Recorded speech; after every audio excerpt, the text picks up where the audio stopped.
Hello, Galaxy. I'm Chris Pirillo, and this is my view in fewer than two. Microsoft is at it again because it's a day that ends in Y. Apparently, according to an internal Microsoft presentation from June 2022, a year ago, Microsoft discussed building on Windows 365, quote unquote, to enable full Windows streamed from the cloud. Windows from the cloud. How long have you been using Windows? Locally, not in the cloud? In the fog, maybe, but on your desktop?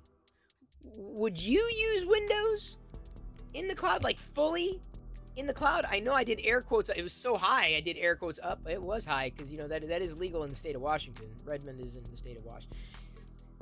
Windows from the cloud. I mean, I can tell you this. My dad is allergic to the cloud. Like, if you even mention the word cloud to him, he doesn't like the cloud. I said, Dad, you're soaking in it. You've been using the cloud, even if you didn't think you're using the cloud. You may be losing access to your desktop at some point in the near future.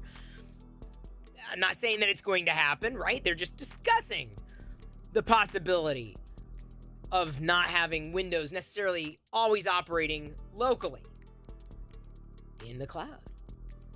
It's fascinating to me, given that I'm interested in streaming games from the cloud. I don't want to manage games locally. I want to be able to just press a button and go, right? Have them loaded remotely on computers that are substantially faster than anything I might be able to own here in this space.